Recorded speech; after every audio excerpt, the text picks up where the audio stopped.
Right. Hi, good afternoon, everyone. My name is Jack Ming Tat Chia, and I'm the Assistant Dean of Research at the Faculty of Arts and Social Sciences at NUS. Together with my colleague Rachel, we run the Singapore Research Nexus, or SRN, under the Research Division at FASS. Thank you so much for joining us for the Singapore Heritage Roundtable. The Singapore Research Nexus, established in 2011, is a research initiative at the Faculty of Arts and Social Sciences that serves as a showcase for past research, a resource for current research, and a platform for future research on Singapore. Its aim is to provide a valuable tool for academics, policymakers, and anyone with a general interest in how research has shaped the story of Singapore. Thousands of academic publications have been collated, and many already have full text versions for browsing via NUS Scholar Bank. What has emerged in the process of putting together the SRN is that we have realized the vast wealth and potential of this project. We have also added a collection of Singapore-related creative works which encompasses novels, poems, plays, and short films, all written by FASS faculty and students, past and present. As well as our SG photo banks containing photographs of Singapore by the FASS community. SRN publishes weekly highlights of FASS research pertaining to Singapore and organizes regular events to present faculty research and publications. We have also put out collections of our researchers' grant-funded projects on Singapore, and we have published them, and feel free to pick up a copy later outside. This year marks SG 60, and to commemorate the occasion, we launched the Celebrating Singapore Studies 60 Years of Nationhood campaign. Today's event is the grand finale in this series, and I am honored to welcome my esteemed colleagues, Dr. Yang Yen, Dr. Jinna, Dr. Clay EATON, and Dr. Seng Guo-Quan, recipients of the Heritage Research Grant, who will be sharing their research on Singapore's heritage. You will hear about topics ranging from Chinese medicine and the Japanese community to fashion and shop houses. Before inviting my colleagues to present their research, I would like to invite Ms. Melissa Tan, Director of the Heritage Policy and Research Division at the National Heritage Board, to say a few words. Please allow me to introduce Melissa. Melissa Tan is currently the Director of Heritage Policy and Research Division at the National Heritage Board in Singapore. She and her team work with a wide range of public, private, and non-government organizations to promote, develop, research, and document Singapore's built heritage, intangible cultural heritage, contributing to the implementation of Singapore's National Heritage Development Master Plan. In the past few years, Melissa has led several new initiatives, including the gazetting of Singapore's 76th national monument, we just talked about earlier, the former Kadang Kebab Hospital, where I was born, and I think many Singaporeans as well. The launch of the SG Heritage Business Scheme and the Outstanding Youth in the Intangible Cultural Heritage Award, among others. Over the past few years, I've had the honor and privilege of serving as a member of the Heritage Advisory Panel, working with Melissa and her wonderful team to provide advice on NHB's efforts to protect Singapore's built and intangible heritage and to guide its research agenda through the Heritage Research Grant Scheme, which you will be hearing more about. So without further ado, please join me in welcoming Melissa. Thanks for the very generous introduction. I just also want to say a big thank you to all NUS colleagues who have contributed in your various ways to pursuing heritage development in Singapore. A lot of the work that NHB does is really not possible without your expert guidance and advice. Since Jack mentioned KKH, former KKH, a small plug, there is a special exhibition that's ongoing to the end of the year. It's open to the public and it's free, but if you want a special guided tour, yours truly is a non-professional, but I'll be happy to do so. We can arrange subsequently. So thank you, Associate Professor Jack Chia, FASS Assistant Dean of Research and member of our Heritage Advisory Panel, staff and faculty of NUS, colleagues and friends. Thank you for inviting me to share a bit more. Today, we will hear from 4 recipients of the Heritage Research Grant, and they will share on the various aspects of Singapore history and heritage. Just a bit about the Heritage Research Grant. It started actually about 10 years ago, so it's also a milestone year for us. With the intention to fund research into Singapore's history and heritage, in particular newer and under-researched domains and themes. And over the past 10 years, we have awarded nearly 70 projects that have broadened and deepened our understanding of Singapore's heritage, while making invaluable contributions to the construction of Singapore's history and identity. And some early research projects that were supported by the HRG have now become landmark pieces in Singapore's historiography, such as Professor Kenneth Deem's research into Chinese temples, Dr. Hamza Muzaini's research into the heritage of Singapore's island communities, Dr. Muhammad Effendi's documentation of Malay martial arts as Singapore's intangible cultural heritage, as well as the late Professor John Micksig's publishing of archaeological finds, just to name a few. And in more recent years, we've witnessed an increase in the research proposals that push the boundaries of historiography through both interdisciplinary collaborations, expanding into new areas like well-being and sustainability, and methodology, with an increased use of the digital humanities and applied research approaches. The 4 research projects that will be presented today exemplify this new direction using various novel methods to process novel primary sources. And the NUS has been an invaluable partner in this HRG's journey so far, besides being a source of innovative proposals. And I assure you, we get so many every round that we really wish we can support many more. Then many NUS faculty members have also served on our panels, helping us to promote and safeguard Singapore's heritage in all its forms. To date, we have supported 32 research projects submitted by the NUS through the Heritage Research Grant. So that's almost half, good job. At a quantum, and this surprised me, I didn't know, of more than 3 million Singapore dollars over the 30 projects. And we look forward to many more years of collaboration with NUS and receiving more research proposals from your faculty. We also hope to continue supporting academics doing this important work of uncovering aspects of Singapore history and heritage, contributing to many layers of narratives that collectively form our Singaporean identity. So without further ado, I'll pass the mic back to Jack to introduce the first speaker. Thank you. Enjoy your afternoon. Thank you, Melissa.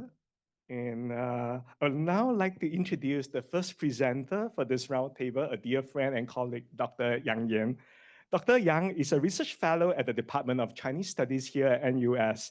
Her research focuses on the history of Chinese medicine and Chinese banking in Singapore and Southeast Asia. Her recent book, The Making of Modern Chinese Medicine in Singapore, Actions and Interactions of the State and Professional Organizations, 1867 to 2013, is a groundbreaking study of how state policies and professional bodies shaped the development of Chinese medicine in Singapore over nearly 150 years. Her presentation today is titled, In Their Own Ways, Identification and Documentation of Singapore's Chinese Medicine. So over to you, Ian. So I'm very grateful to have this opportunity to share our latest project. So let me begin with a little bit self-introduction. So my research focuses, as Jack has just mentioned, my research focuses on the history of Chinese banking in Singapore, in early Singapore, in pre-war Singapore, and the social history of Chinese medicine in Singapore. So especially on how Chinese medicine has gradually localized here. So today I'm going to present this NHB-funded project titled In Their Own Ways, Identification and Documentation of Singapore's Chinese Medicine. So when you hear the word in their own ways, so I'm actually borrowing the idea from Benjamin Ellman, because Benjamin Ellman used a phrase called on their own terms to describe how Chinese science developed in Chinese historical and cultural context. So he used this phrase to highlight the distinctiveness of Chinese science. So similarly, what I want to highlight today is a uniqueness of Singapore's Chinese medicine. First, is there such a thing as Singapore's Chinese medicine? So here is a piece of article on a medical journal published in Singapore, 1930. So it is titled Singapore Treatise on Summer Heat and Dryness. So from this title, you can read the underlying message. It differs from China. So summer heat and dryness are two of the 6 climatic pathogens. And because of Singapore's tropical climate, summer heat and dryness are especially relevant here. So the author was trying to connect local experience with the classical theories of Zhang Zhongjing's treatise on cold damage. So and ask how these classical ideas be adapted to local conditions and to better treat people living here. So this is exactly the kind of phenomenon we want to examine. We want to identify, document, and preserve such materials so that Singapore's unique healing tradition will not lost. So here is a record of the physicians who wrote this piece, and it's a survey. It comes from a survey in 1928. So it listed all the physicians with their clinical address, with their clinic address. Interestingly, the number of TCM physicians recorded here is more than 10 times the number of Chinese biomedical doctors. So you can see this gives us a sense of the medical landscape at that time. What brought me to start reading these texts while I'm not a TCM physician myself? It goes back to my PhD research. So that was when I first started working on Chinese medical history. So this is my first book Jack has just mentioned. So in this book, my focus is more about the institutional aspect. So from this research onwards, I'm moving toward research engages more on clinical and theoretical aspects. So you may refer to our faculty's website for more details about this book. So why do I use Singapore's Chinese medicine? I don't use the term TCM because TCM actually is a modern invention. In our field, TCM is a fixed term to refer to the PRC state-led institutional efforts beginning in 1950s. It was part of the nationwide effort to unify the theories, standardize curricula and practice.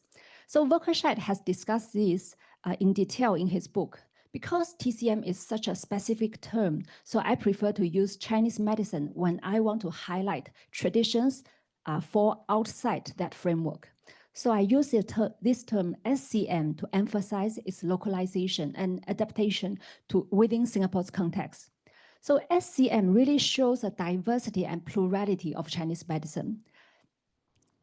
It is essentially a local invention and synthesis. It caters to the local population and to the local conditions.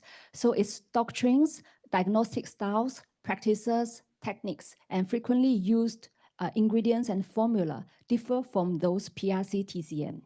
So the regional and local variation of Chinese medicine exists both within China and beyond. And these are not the same as standardized TCM. So within China, you find very reputable regional schools of medical thought. Menghe near Shanghai, Shanghai, Longjiang means the northern part of China, and then Sichuan. So each region have developed its own preferences. And outside China, we can even see more striking examples. Vietnam, for instance. So this is a medical book written by the Vietnamese monk physician. So in this work, he revises many Chinese theories and prescriptions to better suit Vietnamese patients. And it is now considered a classic of Vietnamese medicine, and it strongly emphasizes local adaptation and flexibility. The third example is a Ming Dynasty text called Proposed Treatments for Various Diseases in Lingnan, referring to the common disease in southeastern China. So here, the north-south divide becomes very clear, and the text constantly stresses the importance of locality, the climate, the environment, local habits, and so on. So interestingly, many Chinese physicians who arrive in Singapore early link their knowledge to this Ningnan medical text. So they recognize similarities, Singapore's hot and humid climate, local dietary habits and lifestyles, and even the body constitution of local population. So these discussions help them adapt their practice to Singapore and contribute to the formation of SCM. So now let me give you examples to show you that I'm not bluffing about Singapore Chinese medicine. And you may feel it very familiar and you can see it in everyday life. So first of all, cooling water. You can see this ad in MRT stations, right? Cooling water is popular mainly in this region, and you will not find it in China. In China, there's only herbal tea. And it is purported to clear the heatiness in the body. And in the past, the main ingredient was rhino horn. But now, because of the wildlife protection, the manufacturer replaced it with gypsum. So interestingly, physicians in China, they never use this because they think that is overly cold for the patients there, and it's not suitable for their body conditions. But in Singapore, most of Singaporeans find it very effective and use it quite frequently, I guess, right? Yeah. So secondly, the cat whisker tea. The cat whisker, you can see this plant, yeah, very, very, very often around you. And it got its name after its appearance. So the cat whisker tea in China is used for treating the kidney stones. But in Singapore, it is used for diabetes management. So you can see the usage are different. And the third example is the Hala TCM products, the Hala TCM CPM products and supplements. So it is also a local invention. It developed in the early 2000s. Yeah, and these products undergo Hala certification process and are specially tailored to the Muslim community in the region. And the fourth is a discussion around surrounding Nanyang febrile diseases. Local physicians have long observed how tropical environment and local lifestyles shape certain febrile diseases, and they developed remedies adding local available herbs.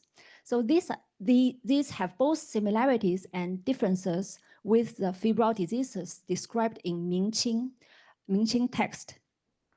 So in terms of their symptoms and treatment principles. So lastly is an example of a very specific disease, local disease called Mao Dan. So this term you can find only in the text, in the writing in this region. So local physicians, they classify it as a type of febrile disease and devise specific prescriptions based on their experience. So I don't have time for more examples. So these are the handwritten textbooks and how Singapore physicians treat their patients with COVID. It's different from 莲花清瘟 or this kind of like 清冠一号. They use 普济消毒饮 with some minor local modification. And this is hand acupuncture. I'm not sure whether you have seen doctor treating you with this hand acupuncture. So we can go more into details later. So now with these vivid examples in mind, let me introduce our team members. So besides myself, our HOD, Prof. Ong Chang Wei, also joins. He's a historian specializing in Chinese local history and intellectual history. So his research focuses on the importance of locality, and he's interested to compare the construction of medical genealogies with Confucian genealogies. So my colleague, Charles Wong, who is a historian of Ming China, he teaches one of the biggest class in NUS and the only TCM class in NUS. Yeah, 600 every semester. So he has been teaching this TCM general education module for more than 6 years. Yeah, and then we also have Professor Tiong In Kiat, the former president of Singapore Chinese Physicians Association, and his disciple, or we call mentee, Dr. He Xiafen, who is a senior lecturer of Singapore College of TCM. So this is what just now Ms. Tan has mentioned is a collaboration between universities and the professionals in the industries. So we also have our students to serve as a research assistant to help with digitalization, translation, and database building. And we engage lecturers from Singapore College of TCM to conduct the interviews. And we also draw on resources beyond Singapore, mainly from 3 universities in China, Fujian, Shanghai, and Guangzhou. So now, these libraries, the libraries of these universities hold materials which cannot be found in Singapore. Yeah. And so why this study is important, I would say its significance is reflected in different ways and for different groups of people. So it helps raise awareness of the local development of Chinese medicine to enhance our understanding of Chinese medicine's plurality and diversity. And for the Singapore community, it also helped to shape a local identity and preserve our local tradition. And the study of TCM history is somehow different from other historical studies because it also carries very practical value. So in the field of Chinese medical history, there are 2 main directions. One is called external history. It's trying to situate Chinese medicine within the broader social and cultural context. So that is my first book, adopt that approach. So the other is internal history, which focuses on medical theories, the texts, practices, lineages, and important figures. So we are now moving toward documenting this dimension. So this work is practically important for TCM practitioners and scientists because these materials can serve as key references and can also be used to extract metadata for further clinical research. So I would say this project promotes deeper research into local knowledge and experience, and that is especially beneficial to these medical professionals.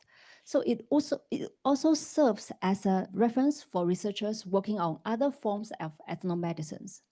So in terms of methodology, our project takes 2 main approaches. One is to collect and digitalize all these kind of handwritten manuscripts, textbooks. So here is an example. And I actually found these folk remedies of opera troops in Singapore College of TCM. So this is the only copy in the world. Yeah, and then we also have local physicians compiled and self-published local pharmacopoeia. So we'll document all these. And these materials can be found in libraries I've just mentioned, and some of them belong to personal collections. And the other approach is doing oral interviews with the prominent senior physicians. So we have shortlisted about 30 of them. So most of them are older than our senior physicians, and they have more than 45 years of industry experience. So unlike the NHB's project, because our National Archive, unlike the National Archives project, they have done the oral history about their personal stories and institutional development. So now our project is more focused on the medical theories and diagnostic styles. So our interviewees are our interviewers are the lecturers and senior lecturers from SCTCM because they are professionals and they can probe deeper into clinical and theoretical issues. So after collecting all these materials, our goal is to build a comprehensive database. So this database will showcase the different schools of thoughts within SCM. Hello, everyone. Thanks, Jack. I don't need to spend time introducing myself, but real quick, my name is EATON. I'm from the Department of Japanese Studies, and my presentation stems from another project that was supported by a Heritage Research grant that wrapped up about, a couple months over a year ago. Right? And so I'll be sharing some of the sort of findings we had, especially sharing some of our public-facing deliverables, which you can access right now online. But I'm also going to talk a little bit about some of our experiences while doing this research, right? Because we believe that it can help us sort of think about different ways to pursue heritage research in Singapore, not just related to the Japanese community, but related to all sorts of different heritage communities as well, right? So I'll go ahead and get started. Okay. So Mapping Middle Road ran from 2022 to 2024. The research team was myself, Professor Naoko Shimazu, who is currently at Tokyo College, and Dr. Chi-Keng Lee, who is here at NUS as well. Dr. Shimazu was originally the PI for the project, but halfway through I became the PI myself. And as with many of the projects here, it was made possible by a very generous heritage research grant for the National Heritage Board. So I want to also express my thanks for the support of the National Heritage Board for this project. I think it's a really lovely sort of like program because it helps to sort of like, create these projects that can then be built on as time goes on, right? Lots of support for like a little project, seeds of new ideas, ways for us to sort of build our understanding of Singapore's heritage. But I also want to thank a number of the collaborators who helped with this. This is really a team effort. The National Archives of Singapore and the National Library Board were particularly helpful in making this project possible, especially with one of the deliverables we were able to bring out, which I'll talk about in the next slide. I'd also like to thank Mr. Kazuo Sugino, and in addition to him, all the other members of the Japanese Association of Singapore. If you're not aware, the Japanese Association of Singapore has a wonderful library. They've donated many photographs to the National Archives of the Japanese community in pre-war Singapore. And they're a great resource for research on this community, which was one of the biggest Japanese communities, actually the biggest Japanese community in this region of Southeast Asia. Also, we had a lot of help from Mr. Lim Xiaobin. If you're familiar with the National Library and their collections, you might be familiar with his name. Has amassed a massive collection of Singapore-related materials during his time in Japan, and many of them he has donated to the National Library. So take a look for his name in the National Library's holdings because you're bound to find some pretty cool stuff. Now, we got 15 minutes for this presentation. And so I wanted to sort of start by just sharing some of our deliverables, again, which are available online. These QR codes should work. I checked them last night, but I always believe in just sort of like sharing the projects we have. So here we have one of our main public deliverables for this project, which was literally creating a map of the pre-war Japanese community in Singapore, right? This went live about a year ago. And we were able to sort of work with the National Library Board, with the support of the National Heritage Board, to work within their Curiosity project, right? This is a series of maps that they've created of Singapore, some contemporary, many historical, right? That help us re-envision how we might approach heritage stories in Singapore, rather than one linear narrative, right? Which is still very important, and we created one linear narrative out of this, so please do check it out. Talk about that in a moment. But an alternate way of visualizing heritage and how these different aspects of Singapore's heritage history map onto each other, overlap with each other, right? Now, our project started with mapping Middle Road. This was famous in pre-war Singapore as the main neighborhood where the Japanese community lived, right? But one of our big findings of this project was that the Japanese community was not necessarily just limited to Middle Road, right? And we have some locations, you see that there are clusters of locations along Middle Road here, right? It is where originally starting with the Japanese red light districts was the origins of the Japanese community here during the Meiji period, the late 19th century. But as time went on, especially after the 1910s during World War I, and I can talk about historical details perhaps more in Q&A if you're interested, because you can read the project for more if you're interested. But after the 1910s, we also saw the Japanese community branching out, diversify, and a presence throughout colonial Singapore as well, right? One of the big sort of things we're really happy we're able to fit on the map is the last stop down here around Raffles Place, where we have Japanese shipping companies, for instance, taking up a big presence, right? And so one of the sort of interesting things we found with this project of trying to map Middle Road was the fact that it was kind of difficult to pin the Japanese community down, right? I think it's still a very helpful medium to sort of share with people the spatiality of the Japanese community. But at the same time, right, these like history defies these boxes that we try to put it in. And we actually found institutions and people moving all around colonial Singapore, right? Also, I didn't include a number of illustrations or photographs here because there are lots of photographs that we found and attached to this resource here. So feel free to explore it on your own time. At the same time, so we also created a news article. If you're interested in the more sort of narrative format of finding out about this community, go ahead and follow this QR code. Are these QR codes working for everyone? Okay, good to hear. Where we more in a narrative way sort of lay out some of the things we found over the course of this project, right? Again, finding that even though Mapping Middle Road was the name of our project, right? This was a community that also had influence and a presence outside of Middle Road as well, and sort of had a large presence to play, despite the fact that it was actually a relatively small community in the grand scheme of things, right? So again, if you're interested in learning more, go ahead and follow this QR code. Now, one of the things that I want to sort of talk about here, right? We found a lot of really great, interesting historical research and historical sort of, we did some fun historical analysis as well. You can find that in our deliverables. But I do want to talk a little bit about the lessons we learned with this project, because I think these are also broadly applicable to all sorts of heritage projects that we might pursue here when studying Singapore's heritage, right? One thing I want to note, a lot of our sort of deliverables for these projects are focused on digital resources, right? And I want to make a quick comment about bringing heritage together with the digital humanities, right? Digital resources are great. What's really great about them is that we are able to sort of like share these resources, not just in Singapore, not just in a room like this, but across the world, to all the people on Zoom, but anyone who has an internet connection. But I do want to say, right, I strongly encourage people to get involved in these digital humanities projects. But if you're interested in creating a digital resource, right, anyone out there, there are a couple things that you really want to think through, right? First things first, it's really important to sort out the technical details before you start, right? The way that a lot of people think about tech and a lot of people think about sort of the digital world, I think this might be changing if AI explodes the global economy, who knows? But a lot of people will hear these terms and assume that a digital resource is just something you can create like that, right? As if magic, right? Doesn't work like that, right? Digital resources need server space, need someone to host them, need someone to help you build them. And it's important to think through all of these considerations if you're going to embark on a project like creating a digital resource.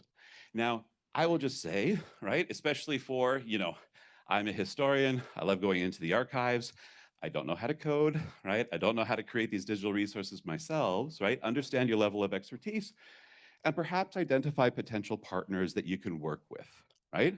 And this, for our project, I have to totally credit Professor Shimazu Naoko, who was the original PI for our project, because she, before we even sort of applied for a heritage research grant, was in conversations with the National Library about working within their curiosity framework and having this clear partnership already, clear idea of what we were going to produce, what exactly we needed to plug in to create a digital resource in this format, made our lives very easy, right? So one thing to think about, there are tons of potential partners you can work with to help create a digital resource. Singapore is also a great place. There are digital resources that are available through all sorts of different agencies, right? And it's much easier to collaborate with an existing platform than to teach yourself how to make a digital resource from scratch, right? That's not necessarily our area of expertise. Think of who you might partner with, right? And a lot of can come out of these fruitful partnerships. One thing I also want to sort of talk about that is an issue with any digital resource, right? For those of us who are familiar with digital resources, okay, you are probably familiar with this already, but online works in a weird way, right? In one sense, everything we post, we should assume just exists forever, right? Don't post it unless you want everyone in the world to know it throughout all of history. At the same time, nothing online is actually forever, right? The online world is actually far more ephemeral than we might think. And many digital resources, in fact, might disappear, perhaps because they no longer have the support to maintain them after a number of years. Unfortunately, this has been the fate of a number of digital resources, right? So one thing you want to think about is the sustainability of your project, right? This is, again, why it's really helpful to identify potential partners to work with that might be able to sort of more maintain a digital resource than your own research team and whatever server space you're able to secure, right? And think about, like, if in a decade we were to go back to this website, how much of the internet that we were familiar with a decade ago in 2015 is still there, right? Some of it is, some of it isn't. How about 2005? A lot of what we might have been seeing on the internet in 2005, we don't have access to necessarily anymore. So when you're thinking about these projects and getting involved in digital resources as well, you might also want to think about other impacts that you can have, other ways to have a lasting impact and to continue to create sort of this more thriving heritage environment that we want in Singapore. So beyond just digital resources, let's also think about sort of methods, building capabilities, getting people involved in heritage work, and other ways you can contribute to the heritage environment beyond just the digital resources, as important as they are, to getting our work out there, right? our sort of, well, we're very happy with a lot of the different ways that our project developed. But one thing that I think is particularly helpful to people who are involved, perhaps embarking in new heritage projects, is to think creatively about your resources and who you can bring in to sort of like build capacity to work with these resources, right? While we were looking at the Japanese community in Singapore, and many of the resources related to the Japanese community in Singapore are in Japanese, right? We had a limited number of Japanese speakers that we could necessarily hire. Now, our Japanese resource assistants, particularly Ms. Ayano Sato, was critical.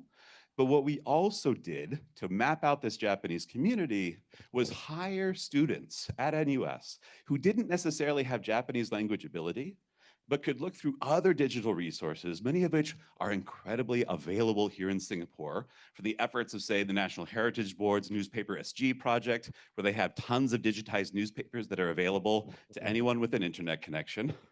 And building the capacity of students who didn't necessarily have Japanese language ability, but did have the ability, did have internet access, did have time for a bit of training of how to use these sources, and helped us build a database, right, of references to the Japanese community in non-Japanese sources, particularly in English language newspapers.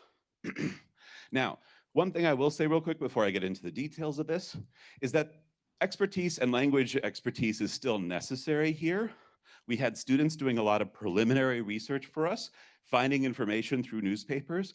It was still necessary for us at the end of the day, who had some knowledge about this history and this language, to help process this information. But still, this is why we were able to amass large amounts of information with people who weren't necessarily fluent in Japanese. So, just as an example, and this was mostly managed by Dr. Chi Keng Lee, another member of our team, but he would lead students through a tutorial of how to use news resources like Newspaper SG, which have a huge number of digitized newspapers, some quite extensive collections, right, in multiple languages. English, Chinese, and Malay from when this screenshot was taken. Now, the trick of using these digital resources and using a keyword interface like this is it sort of gives you, the user interface gives you the illusion that you pop in the word, you get all the results related to it, and you're good to go. You've got everything. Doesn't quite work like that, right? There are problems with recognition of characters and things like that. There are articles that might be missed. We should never assume that a keyword search like this is perfect. And this is something we reiterated with our students, but it still is an incredible way to start our research going and find relevant articles. So we would have them put in many different keywords, also to help catch things that might be missed with some character misrecognition or something like that, to find articles related to the Japanese community in Singapore. Many of these were, in fact, advertisements. Because while the Japanese merchant community here might have started selling goods to sort of the local Japanese community, they definitely made a lot of money off of other communities as well. We're very interested into selling to all sorts of different people. And so we have tons of advertisements of Japanese businesses that exist in English language newspapers. So we would organize this information sometimes by a couple different, let's see, is there, boom, by a couple different topics, but also just by street that we would find these references on. Our students would go through and search for all these different sort of references to any sorts of Japanese business using multiple keywords, organizing them by their location as advertised in the advertisement, right? There's no reason to think that they would be lying about what their address is. They want people to come to their store, right?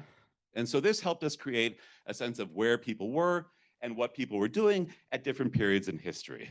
So for instance, at the location 158 Middle Road, Togo and Company, we have multiple references to this company right here, which helps us to understand sort of the printing culture, and photography was a big part of the Japanese community as well, right? Tons of advertisements, even in non-Japanese language sources, that helped us to put together how the Japanese community was operating, right?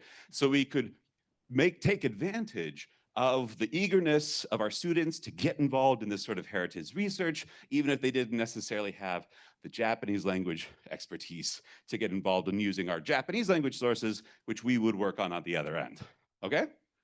And so I just want to say, like, I've talked about this before, and actually I want to move forward with some of this stuff, but we have been revamping our curriculum to deal with AI, and that's been taking a lot of time over the past year. But I think there are many potential applications to sort of using these resources in creative ways to bring in people who are not necessarily traditional researchers into these heritage projects, right? For instance, we could do preliminary research on other heritage communities, right? Could potentially be the basis of group projects in university courses relevant to those of us planning curriculum. But also, I think, these are the sorts of skills that even secondary school students could develop, right? Working through these resources. They're quite adept with digital resources. With a little bit of guidance on the drawbacks of digital resources and the mistakes that they might make, right? We could sort of create programs for school students as well.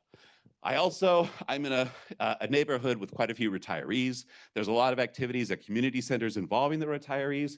And I actually think not necessarily the very old retirees, but the younger retirees might actually get a lot out of projects that are looking at historical newspapers that might actually even affect their life, right? Digging up incidents that are related to what they're interested in. And also, as just a way to engage with amateur heritage enthusiasts in these sorts of projects. Yeah, sorry, wrapping up. But one thing to remember, right? This can't be the be-all end-all necessarily of heritage projects. I think that expertise is still really necessary for deeper analysis, but it is a way to bring these sorts of heritage projects to larger numbers of people, get more people involved. And so I encourage us to sort of think creatively with these resources that do exist, because Singapore does have this wide variety of wonderful digital resources to tap into. Okay, I'm done, sorry.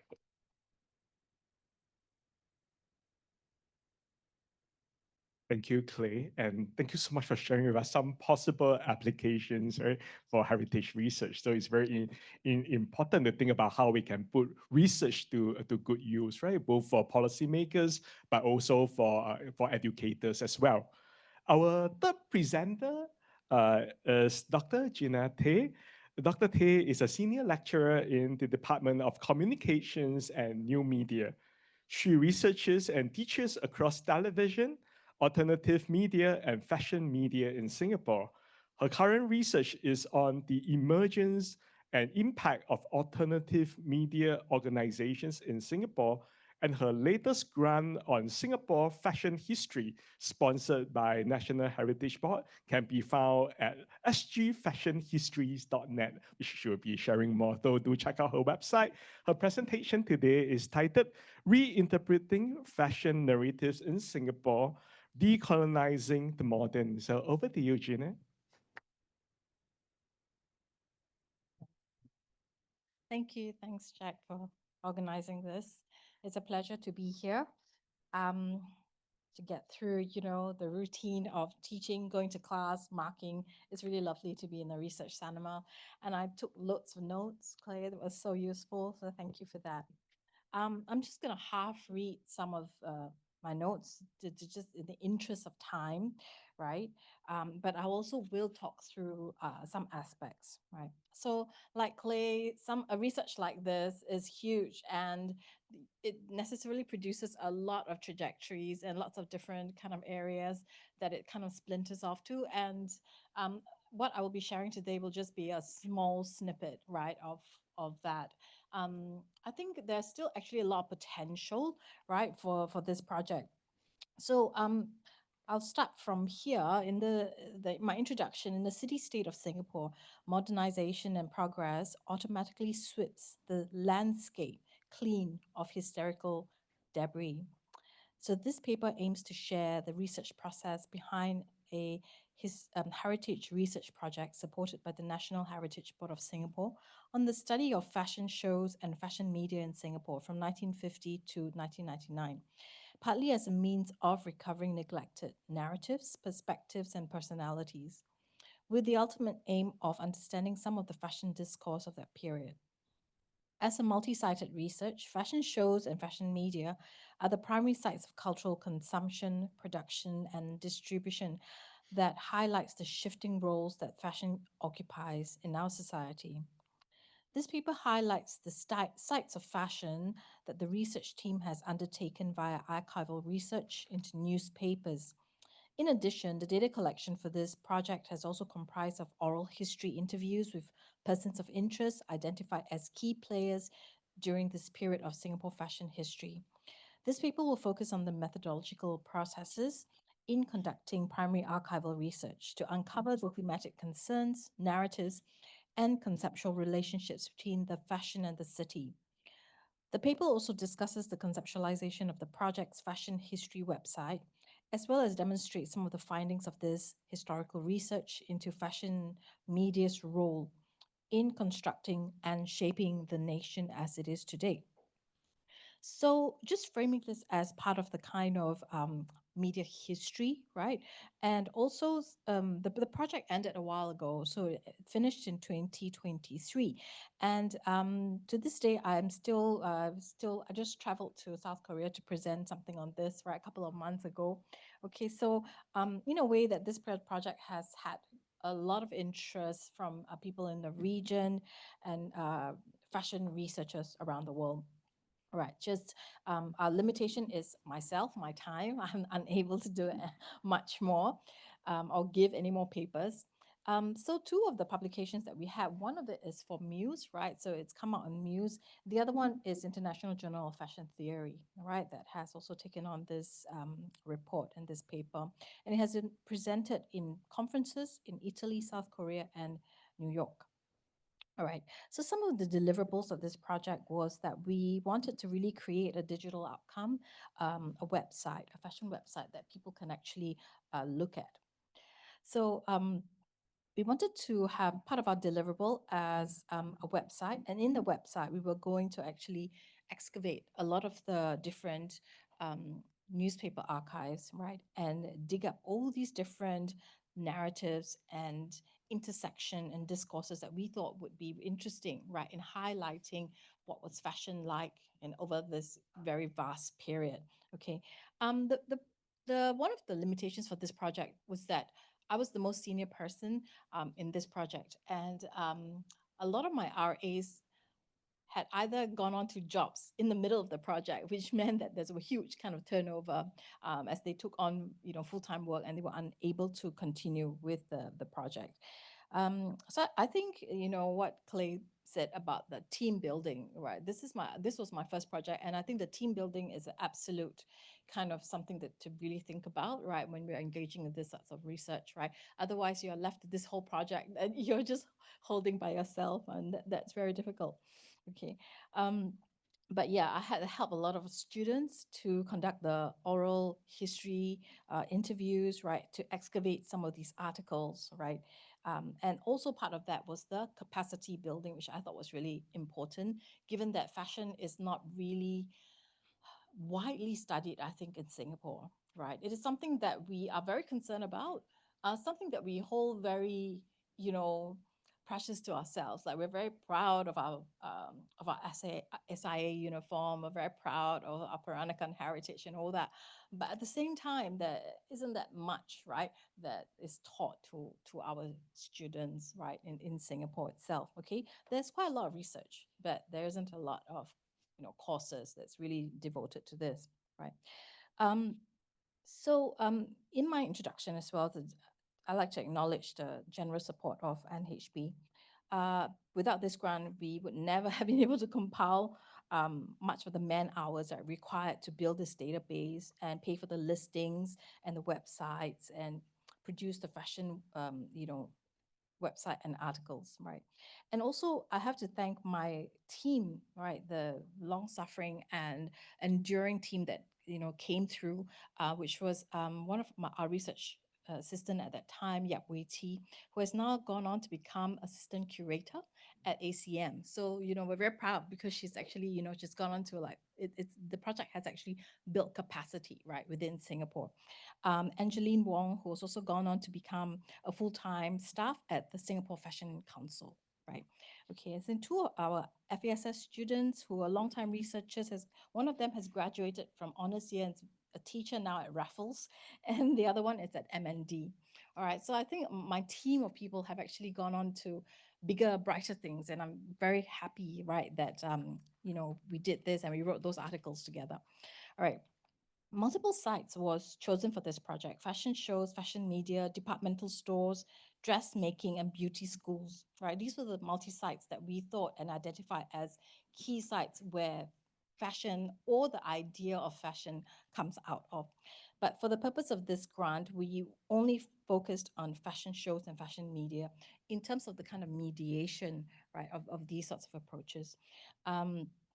We are really thinking about dressmaking and beauty schools, right, or barbershops. I think those are another really big category that directly allows people to go from the mediation to the activation, right, of audience and participation, right. But for these two sides of fashion media, we look at the fashion history of Singapore and how, so this is the website, and you can also scan like Clay. The fashion history of Singapore, unlike other countries, is probably not widely known, nor is it even acknowledged due to its status as a colonized subject of United Kingdom until 1963. Much of how Singaporeans, 65, much of how Singaporeans viewed our history seemed to be a mix of curiosity, a lot of ignorance, and sometimes cultural cringe. Perhaps this is similar to other post-colonial nations where identity can be witnessed to be in formation, right? So within this context, questions such as, did Singapore have a fashion history? Did we have fashion designers? Was there a fashion industry in Singapore? How did Singaporeans respond to fashion, right, of those days, are questions that speaks to the process and the practices of decolonization, but also deconstruction of our national self. As such, this study aimed to bring together a longitudinal multidisciplinary approach to the study of fashion history in Singapore, to investigate how fashion functioned as a site of cultural transformation and an interlocutor for the development of urban life and modernization of the nation state. Okay. I should skip through some sections. In terms of the key research methods, I look to excavate the vast and diverse collections of the National Archives of Singapore through their recently digitized platforms. The aim was to round out content using the key search terms such as fashion, dress, adornment, textiles, but almost immediately we found it quite complex due to the overflow of such key terms into other trades and industries, shopping and governmentality and so on. Also, we found many publications in second languages such as Malay, Tamil, Mandarin, covering fashion within their own publics and readerships, meaning that there's a large segment of content that we could not access due to the limitation of languages. So due to the fact that none of us were proficient enough to research in these areas, nor did I feel that we could actually divert resources, right, and time into this very large separate basket. After a preliminary scope, we decided that we had to target our deliverables, which means parking all these complexities as limitations that hopefully in some time in the future, someone would address. Also in a way recognizing that the colonial language of English was ironically the default language that we had and we now operated in, right? Which also brings with it particular socio-political inflections, right? Which I won't go into here, okay? In choosing to examine the fashion in broadsheets rather than fashion magazines, the point was not to overlook the fashion ecologies within the magazines of Singapore, but recognizing instead that English language fashion magazines had already been the subject of several fashion dissertations and research, one of which was my doctoral dissertation. Secondly, that broadsheets were the best medium to examine the interaction of fashion and national identities within the time frame of 1950s to 70s. Because broadsheets spoke to the wider, broad national readership compared to magazines that targeted fashion-conscious and higher middle-class readership of that time. Not to mention the cost of magazines would have been out of reach for many newly working-class adults. To understand the national readership and the citizenry's response and use of fashion as an everyday category, we needed to look into the broadsheet and recognize that fashion as a new discourse was explicitly utilized as a modernizing construct within the nation. Fashion as a cultural phenomenon was exciting, glamorous with its association of the rich and powerful in society, but also, as we know, increasingly important for the formation of middle class and basic homogenization of work attire, ethics, and social values. Fashion was the visual artifice, symbolic of the rise of a highly multicultural population that was moving into industrial society with its requisite demand for a homogeneous normative population. I shall skip the theorization of fashion journalism, okay? I'll just... so I will just skip the rest of this and look at some of the pictures. Okay, so one of the ways in which we looked at, hang on, sorry. It should have come up with the website, pardon me. It didn't, okay. There you go. What we wanted to do was to really look at the different decades and the stories. So essentially, my two senior RAs functioned as, as as editors of the process, right?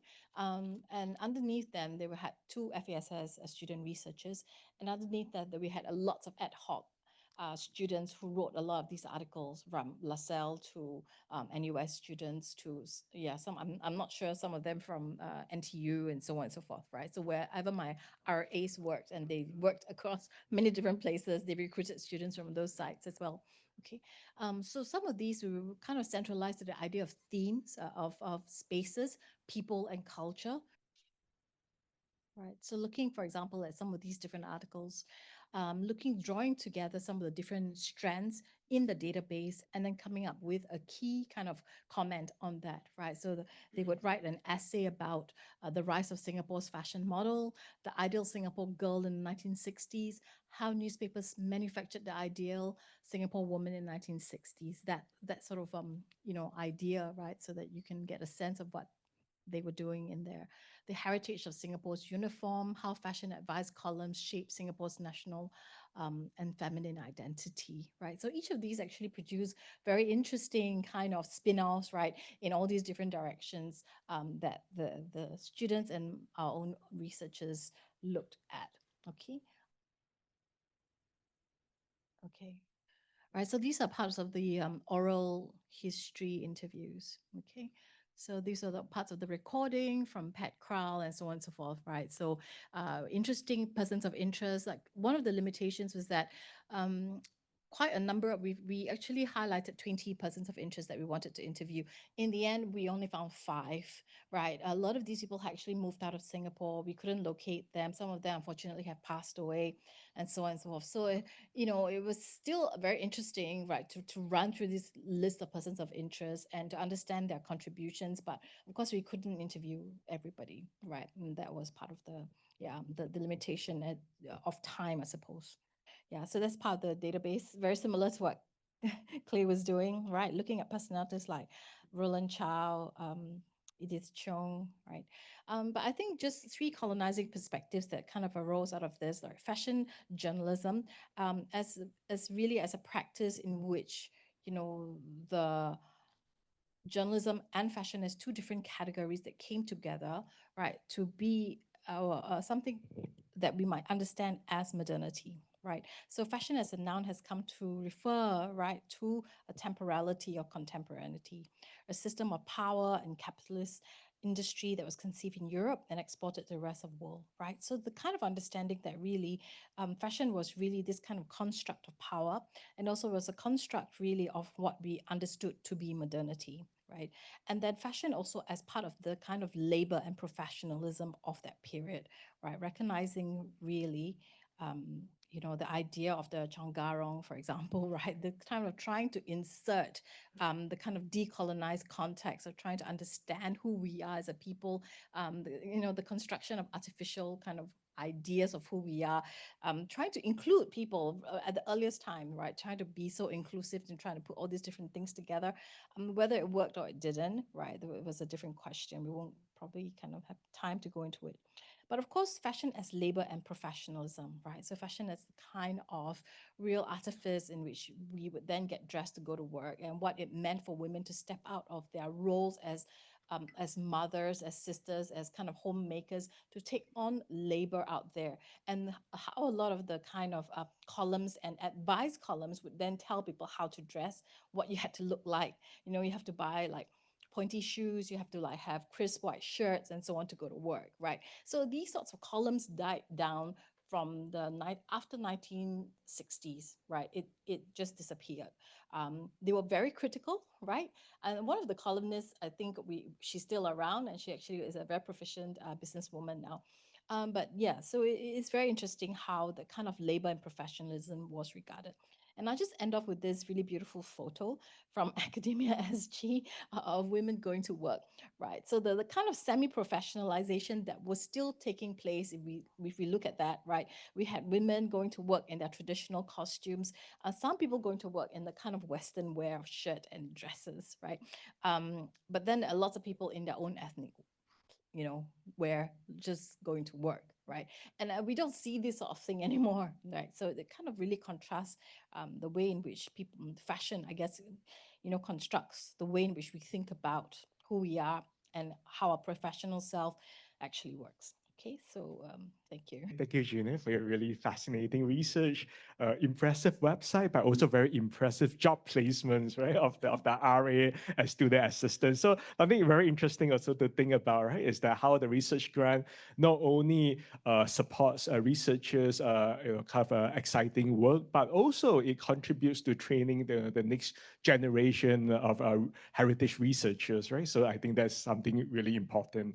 So last but not least, our final speaker is my dear history department colleague and Singapore History Prize co-conspirator, Assistant Professor SENG Guo-Quan. Dr. SENG is a historian of Chinese societies in Southeast Asia with a special interest in how racial, gender, and sexuality structures in the region have been shaped through the forces of Eurasian imperialism, nationalism, and global capitalism. His first book, Strangers in the Family, Gender, Patrilineal, and the Chinese in Colonial Indonesia, is a pioneering study of settler Chinese community formation in Indonesia during the Dutch colonial period. He also maintains an interest in debates in world history, historiography, and social, gender, and post-colonial theory. His presentation today is titled Small Businesses and Shops of Chinatown, 1819 to 1980s. Right, the floor is yours, Guo-Quan. Thank you. Thanks, Jack. Thanks to the division for organizing this. I think what I want to do is to focus a little bit more on the how-to. It's such a rare treat to have our policy folks here, right? And I also want to acknowledge and let Jinna know that I'm a great admirer of your website. To kind of segue to the roundtable, the immediate question I had, which kind of Clay brought up as well, was, how do you keep it running after the grant money has run out, right? And that's, seriously, that's a question many of us face when we have big dreams about what we want to do with this data, right? But there's a finite end to the grant money. So more on the how-to. This project has ended in July, right? And it was really put together by a heritage historian expert, right? A heritage expert, Dr. Loh Ka-Seng here.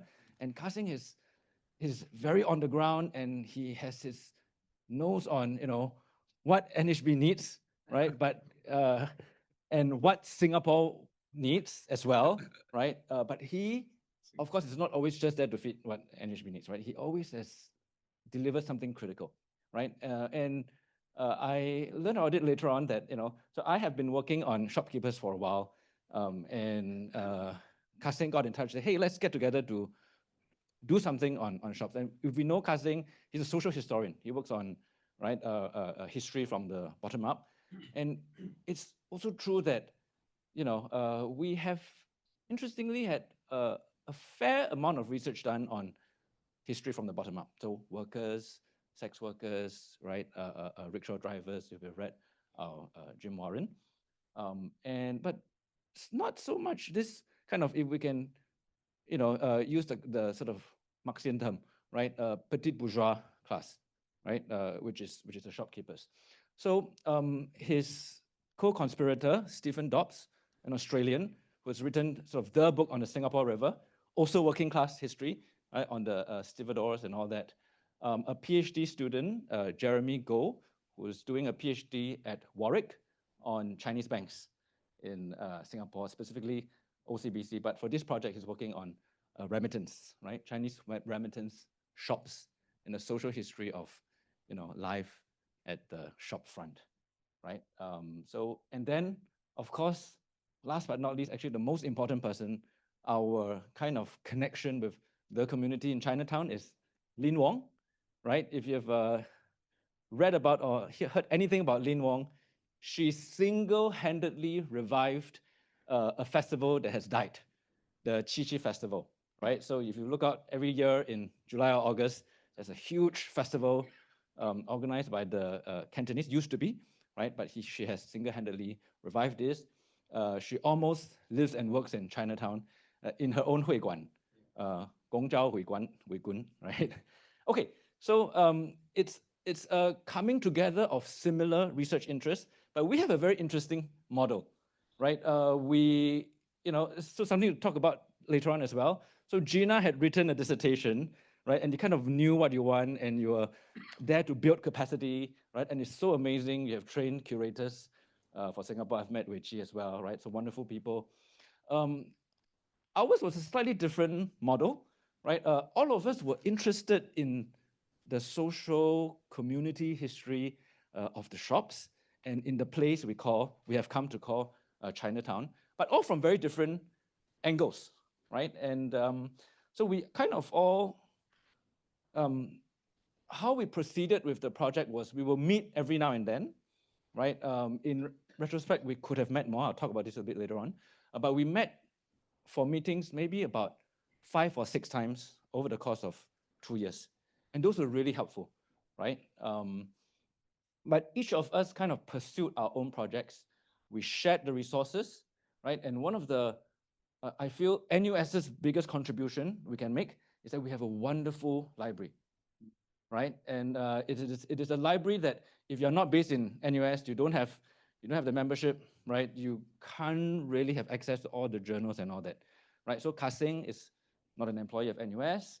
Lin Wong is not, right? And we are able to hire RAs for them as well, right? So we really generated a lot of, right, sources for them.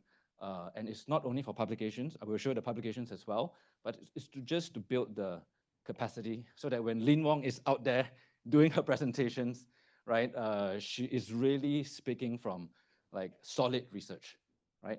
Okay, so I'll just go through very quickly each of our findings. Ka-Sing and Stephen focus on urban renewal, right? This comes out of Ka-Sing's work on urban villages, right? So he kind of moved from the urban kampongs. You can think of Bukit Ho Swee and Galangs, Gelangs, right? Inwards to the shopkeepers, but also at a time when they were on the decline, 1970s and 80s, right? And it's really a question of this older colonial / Nanyang form of commercial life coming into contact with the nation state and its vision for urban redevelopment. That is that we don't really want this anymore, right? We want the place to be more tidy, to be more hygienic, right? And we want people to live in hygienic conditions, which is fair enough, right? But so Ka-Sing looked into some of these older urban planning files, right? But throughout the 2 years, this man, right, and his RAs and Steve Dobbs came about 3 times, although he was based in Australia, right? He was just plying shop after shop after shop, right, and generated so many oral history interviews. And we could have told a story of sort of inexorable decline, right? But actually, he found that, no, that's not true, right? There are certain shops, very well known, Pek Sin Chun, for instance, right, the tea seller, but several others as well. They may not be in Chinatown anymore, right? The sort of stricter confines of Chinatown, but they have sometimes brought their businesses elsewhere, to Geylang, to Kallang, right? But the connection to Chinatown is very important. We came from there. We had our family, our sort of clan, our guild associations. We made those connections there, and those have remained. So those are the main findings. Jeremy, although he works mainly on OCBC, the bank, right? But for this project, so again, very helpful for him, and we are very glad we can help a Singaporean overseas who's doing his PhD, in the UK. He doesn't have access to NUS materials as well, right? And he's trying to kind of explore the interconnection between the making of Singapore, a sort of modern or modernizing Chinese bank, right, with an older sort of financial, an older traditional banking firm, which is the remittance firm. And for this project, he looked into and interviewed not too many, maybe 2 or 3, right? They are not that easy to find, right? This is Wang Zhenchun, Wong Chin Sun, whose father ran a remittance shop in Little Hainan, right, opposite, I think, I forgot whether it's Xia Street or Purvis Street, but opposite the National Library, right? And he interviewed one more, right? And he investigated the interconnections between the sub-ethnic groupings, where they lived, and whether or not the remittance funds were also located there. And he found that possibly only for the Hainanese, because they are one of the smallest ones, right? There is a sort of direct mapping of community onto place, right? The rest are the Hokkiens, the Teochews, right? There are too many of them, and they're kind of spread out a little bit too widely across the city. So my research, right? I've been working on textiles, and it really began, my interaction with the group is very interesting, right? We had an ongoing debate for the 2 years about scale. I started off looking at import-export firms of textiles, right? And then kind of midway into the project, Kasing kind of convinced me that the people you are looking at maybe is a little bit too big for our interest in small shops, right? And actually, of course, he's, so this is something else we can share, right? It's ultimately not so academic. It's not about coming up with a definitive idea of, this is the definitive history of small shops, right? But he kind of left it to me, right? But in the end, I pivoted to working on tailors and writing about this particular street, Pagoda Street, right? Which is the place to go to between, let's say, the 1950s and 1980s, right? For men, especially Chinese men, right? If you wanted to tailor make a suit or even everyday wear, right? And the interesting thing is language mattered. Whether you are Hainanese, Hokkien, Hailam, when you went there, because everyone spoke Cantonese, so you have to speak in Cantonese, right? That's the language of the business. And for the previous generation, like our parents' generation, they could do that, right? We can no longer do that. Mapping, I talked extensively with Clay, and he was very helpful. And I took his sort of cautionary advice into consideration. I started off very ambitiously wanting to kind of code a lot of data, and then I approached Professor Ken Dean and asked if he can help to host it, right? So I mean, and we kind of know this, right? It's a bit hard, even with Prof. Dean's project, to keep it running, right? So in the end, I settled for a simpler kind of research kind of aim, right? Which was to just map out where the tailor shops were on Pagoda Street, right? Initially, I wanted everything related to textile, import-export, tailoring, right? So we are very fortunate. One of these shops have been preserved by the Chinatown Heritage Center, the tailor shops. Lin Wong, fascinating, right? This topic has so much academic value as well, right? That is that we have so much research on Huiguans, native place associations, on recently, thanks to Jack and Prof. Dean and all that, a lot on temples, right? But we know very little about trade guilds, right? And Lin identified the gap, right? And this is one of the happiest outcomes. We were able to provide RA, and NUS library has all the materials. So she's been trying to trace who are these associations, where were they, how they moved across Chinatown and across Singapore over time, right? And she's been able to trace about 130 of them. And for this particular report, right, she could only write about 3 of them. And even just these 3 the story about these 3 is fascinating enough. So this is the Cantonese opera troops had a guild. Can you imagine, right? And it's lasted for almost 120 or 30 or 150 years, right? And it's moved to so many different addresses, but Chinatown matters. They keep coming back to Chinatown, even though they're under the pressure of rent, right, to keep moving. Okay, we are quite academic. We have written and published a lot. So we ended in July. Kasing has finished his book, right? It's coming out soon. He's shopping for a publisher. So my article has come out, but they're all sort of public facing. Jeremy's article is coming out soon with Muse. We've delivered 2 historical maps. It's been scaled down from the earlier version. And then we've given 3 public talks, and I'll end with a picture of our public talk. So we were here, right, at the Coffee Shop Owners Association. They don't mention it, but they are really run by Fu Chao's, right, in the Bendemeer area. So that's all. Thanks. Thanks so much, Guo-Quan, for sharing your fascinating work, and also a big shout out to our NUS library. So our librarian Ming Guan is here too. So if you have any questions about the NUS library, right, please ask him later. And yes, and now we have a bit of about 15 minutes there for Q&A to thank our 4 panelists for sharing their fascinating work with us. And in the interest of time, I will now open the floor for questions. Yes, maybe we can on the light, and also maybe we can, in the interest of time, collect a few questions for our presenters. So, yes, gentlemen. 17 hours. I remember when my jeans were torn, I had to stitch the jeans in the early days and all that.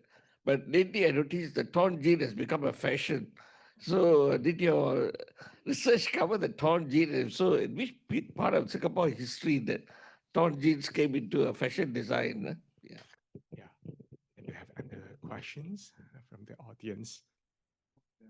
Anyone? Right. If not, maybe we have a question for Jinna about fashion. Yes. So the question was when did it come into? It's a fashion, not as a problem. Suddenly today you notice a lot of youngsters actually donning these torn jeans. No? It's torn all over the, sometimes right up to the top. Right. Yeah, it's more expensive when it's more torn. So when it became a fashion. I think, yeah, I mean, jeans has its very long history, right? Very long historical trend. And I think for Singapore, our borders have always been very porous. So an article like jeans, obviously in the earlier part of like 1960s and so, they came through a lot of the kind of popular culture, through rock and roll, through all this idea of, being able to engage with bands and listening to pop music and rock music and so on. And with this kind of consumption of popular culture, we begin to see a lot more adoption of Western wear as well. Yeah. So and with that, the trends of jeans goes through, there was the denim ones, there was the Levi's, then there was the stonewashed, then there was, so all these different permutations come and go with the kind of global fashion. I mean, global fashion has to keep making money. If they kept selling one pair of jeans, I mean, no one's going to make money. So all the time, they will actually, every year or every few years, you're going to see this big trend, right, in shifts in the way in which people think about jeans, right? Skinny jeans, bell-bottom jeans, and so on and so on. And that, in a way, is part of the kind of commercial aspect of fashion, which, it makes the whole thing turn around, I suppose, right? Yeah. Hope that answers your question.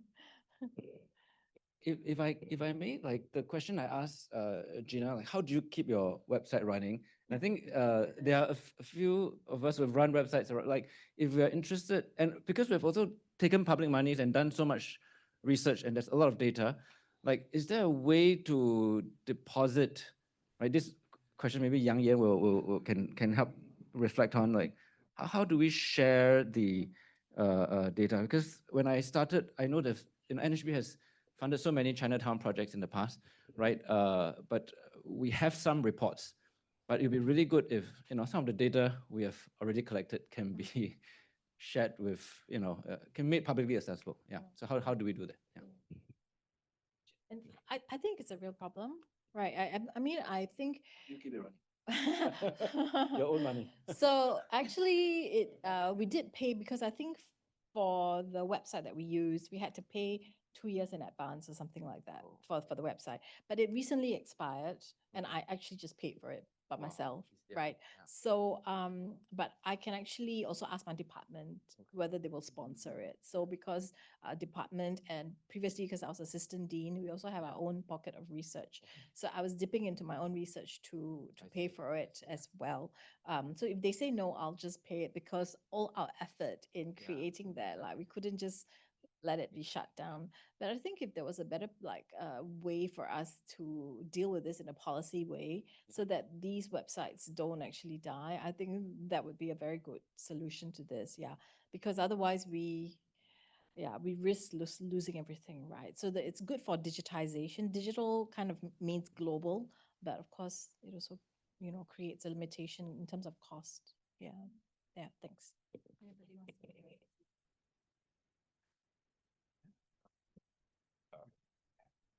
Again, I mean, like, yeah, I mean,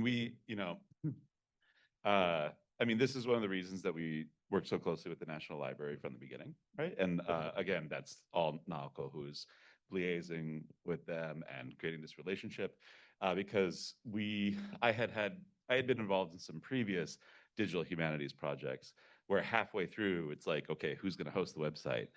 And it became an issue. Yeah, so those existing sort of resources are important, but at the same time, we don't necessarily have control over the Curiosity website, right? And when some things have come up with it, we have to get in touch with the library and make sure everything's sorted out, right? We don't, and so there are multiple layers to us, sort of like making sure that things are still functional and everything. So it's not necessarily the perfect solution either. I wonder if there is from a Japanese studies perspective, right?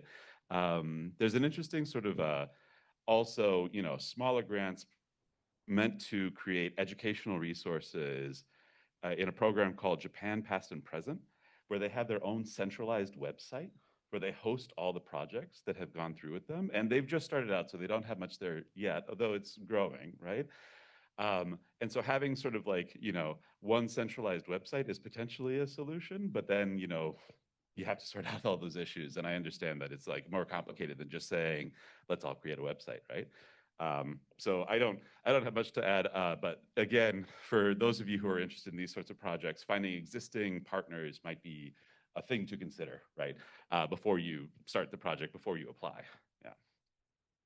So we did try to we started with thinking about NUS library and thinking about, so lodging the project there so that it could, that was the question there. So we didn't actually have to have a commercial kind of operator platform, but not everyone would take it. So NUS library, I think they were not really interested in this sort of research, right? And it doesn't have a place because it doesn't actually belong in a specific department, I suppose, right? So yeah, so not everywhere would take. Yeah. So the NUS Libraries has is it digital gems, right? Where you're digitizing tons of different kinds of materials and stuff too. So depending on the projects, for people in the audience who might be interested in these sorts of projects, right? That is something to potentially talk about with, but not everything fits into every sort of like existing platform that's out there. Yeah, tricky. Yeah, first of all, I have actually thinking about this before I started to submit this proposal. So I'm not creating a website. so I say that I'm creating a database. So I want to avoid this problem of going online and finding a platform to host. So I'm creating a database actually is more for professionals, because I don't want the layman or the public to access to this kind of data and try to use remedies without any professional advice. So it would be dangerous. So, and also speaking of the database, I'm thinking, because I'm collaborating with TCM practitioners and all the clinics, institutions like Tongchai, the Chonghua, all these kind of institutions. And they actually have the funding to support and to host this kind of database if they want to use it in their institution. And I'm also thinking about we can actually approach some foundation to see whether they are interested to host this kind of database. Because for my case, it's quite different because this kind of data is actually quite useful and practical for the medical, for the healthcare professionals. So they may see the value in hosting this kind of database. So that's my perspective. Yeah, thanks, Ian. Yeah, a question, gentlemen. Prof. Guo, before you leave, I think your research on the Chinatown businesses is that to arrest and to capture all these stories before they're gone. So is there any like glimmer of hope? Is it all a doom and gloom? It's just a matter of how and when they will be disappearing because of rising rent, because of competition from the market, irrelevance of their trade and all these things, and also younger generation not wanting to take over. So that's question number one. Next one is for Yang Yin is the practice of Chinese medicine in Singapore. I heard it's very much dominated by the Hakkas. So could you talk about which dialect group contributed to which aspect and how did all this knowledge came from China to Singapore and how it then developed along the way? Thank you. Thank you, the presenters, for the presentation sharing. Can I ask Prof. Singh a question on Chinatown? Like, what kind of materials or historical materials like you use for this piece about Chinatown? Because I realized that there isn't too much historical sources for your specific topic on shop houses, and not much of the historical sources. Yeah, and so for Dr. Yang Yan and on your research on Singapore Chinese medicine, like there are also on sources, like what kind of sources do you actually use to actually see how is it different from the PRC version of the Chinese medicine? Yeah, thank you.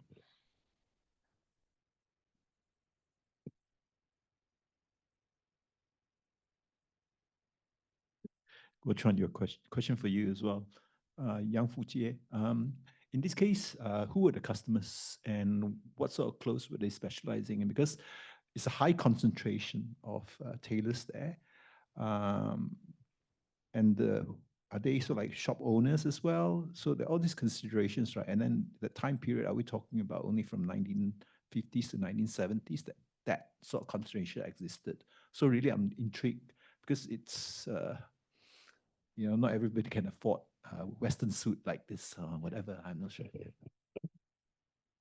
I get to ask the final question for our four panelists, right? And I think maybe some members in the audience will be interested in this question: is how did you submit a grant-winning proposal? All right. It's not all gloom and doom, right?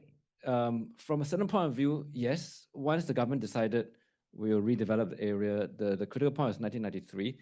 But so look out for Kasing's book. We were able to find, right, these really interesting shop owners who persisted and they're around. And the story of hope we can tell is that even though they have left, right, but the spirit of Chinatown lives on. They still want to go back, right, one way or another, and maybe our policymakers can help, right? Who are the clientele? Back in the days when Chinatown was a thing, everyone went there, right? And it's not just to make the suit. It's also if you were an office worker, you made your shirt, your trousers, even workers made their shorts, right? That's the first thing you do as an apprentice, is to learn to sew, put together the shorts. Song Wei's question, depending on what you're interested in, like there are a lot of sources on guilds, on Guo-Quans, right? Maybe something critical we can mention is we tried to get National Archives to give us more sources, but we wait, and there's like less than 50% of what we applied. So that's also something we hope NHB can help us with. Yeah. Okay, I got to run, but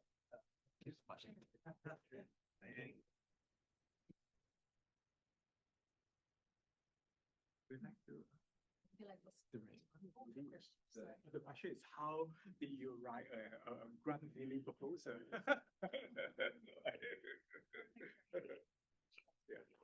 Yeah, I want to answer the question first. Yeah. Yes.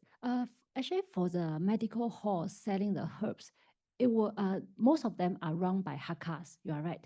But for the healthcare professionals, such as the TCM practitioners, there is actually a very diversity group of people. So they are not just from Hakka dialect group. They are from Fujian, Guangdong, Hainan, or even some new immigrants from China. So there is a very diversity like group of people for the TCM practitioners. Yeah, and then for Song Wei's question, so the documents I'm looking for, I compile and digitalize, include all the medical textbooks I found in Singapore College of TCM, include some family passed down the recipe books and remedies, and include some medical theories and treatises written by all these very pioneer physicians. And so some of them you can't find it in Singapore right now, but you can find it overseas, like in China, in Fujian, in Guangdong, because some of the overseas Chinese, they brought back these kind of remedy books together with them when they travel back to China. So I can still locate some of the resources over there. Yeah. And regarding Jack's question, I think it would be better if NHB could answer this. Right. We are not sure whether we can secure the funding, right? When we start the application, this NHB decide who to give out this award, right? So maybe we should seek their advice and suggestions. Yeah. I mean, I agree. I mean, I can't speak to sort of how to do get a grant-winning application, but maybe speak to what made our lives easier in the preparation process, right? Just again, can't speak to the exact selection process, but planning ahead, right, and having a clear idea of what exactly we were going to do made our lives much easier than it might have been. And I've been involved in projects that didn't quite plan ahead like that, and that turned out to be extremely stressful.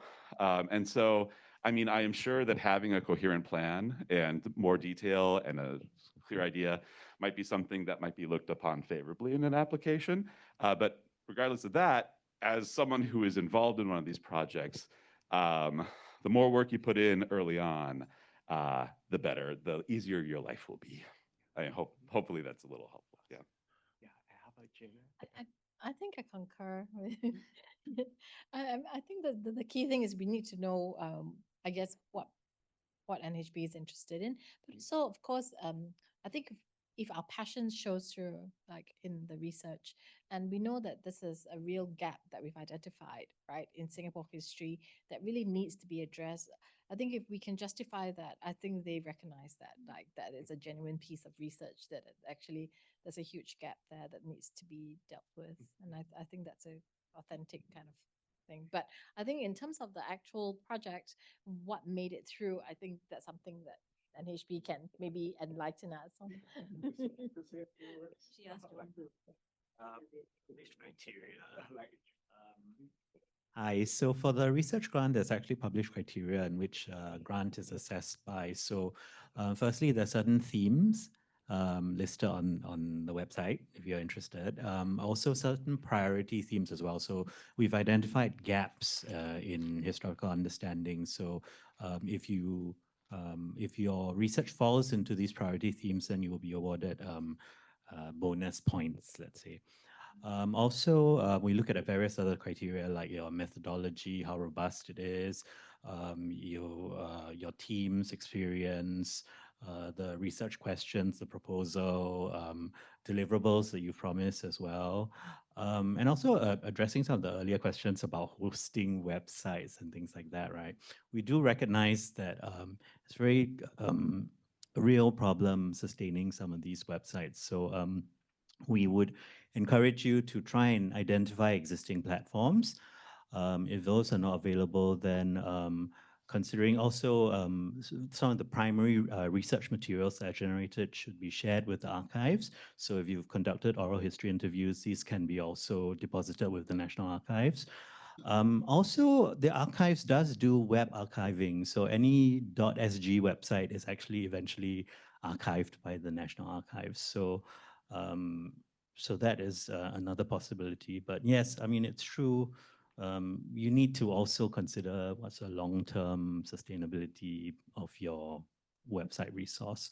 Databases are also another way of dealing with this. So they're made available to a more specialized research audience, which might work better for certain topics, which don't require so much public engagement. Maybe not so relevant for something which has more public interest, like a fashion website. So yeah, that. Thank you, John. And with that, our time is up. But before we end, just a few quick announcements. Last thing, I also want to say, yeah, so the criteria for applications and stuff you can find online. It's freely available. There are themes. But I also want to say, I want to thank the National Heritage Board for the experience of working the project. There was also a dialogue about sort of what could be possible here that was going on. And it wasn't like, we didn't get the sense that you had to do very rigidly one type of project or another type of project, and there are only certain requirements, right? So it is something that, like, we had an idea, we had a continuing conversation with the National Heritage Board about it. And so that's something to maybe consider too, right? If you have an idea, maybe sort of like start the conversation going, right? Because we had a lot of great support from the National Heritage Board. So thanks again for that. Yeah, thank you, Clay. And before we end, I'd like to highlight 4 upcoming events at the Research Division at FASS on Thursday, 13 November from noon to 1. There will be a Brownback seminar featuring Assistant Professor Jessie Lefevre from NUS Japanese Studies and Buddhist Studies Group, who will speak on appropriating the biological karmic fecundity and the Buddhist appropriation of reproductive capacity in the cult of Hasedera. On 17 November from 3:30 to 5 p.m., the FAS Gender and Sexuality Research Cluster will host a seminar by Assistant Professor Enzo Vasquez-Torre from the University of Texas at Austin, who will speak on Foreign Queens performing queerness in Andre Patron Saint's Fiesta. Sorry for butchering that. I don't know if I'm pronouncing that correctly. On 30th of January next year from 7 to 9 p.m., the G.L. Lewis Religious Pluralism Research Cluster will present its annual distinguished lecture by Professor Charles Keith from Michigan State University. And 19 March next year from 2:30 to 5:30, there will be a Singapore Research Nexus policy outreach event titled Work, Migration and Policy Implications. So hope you can join us for this event. Registrations can be done via the events section of the FASS homepage. So with that, please join me in thanking Director Melissa and her NHB teammates, John and Sabrina, and our panelists. Thank you.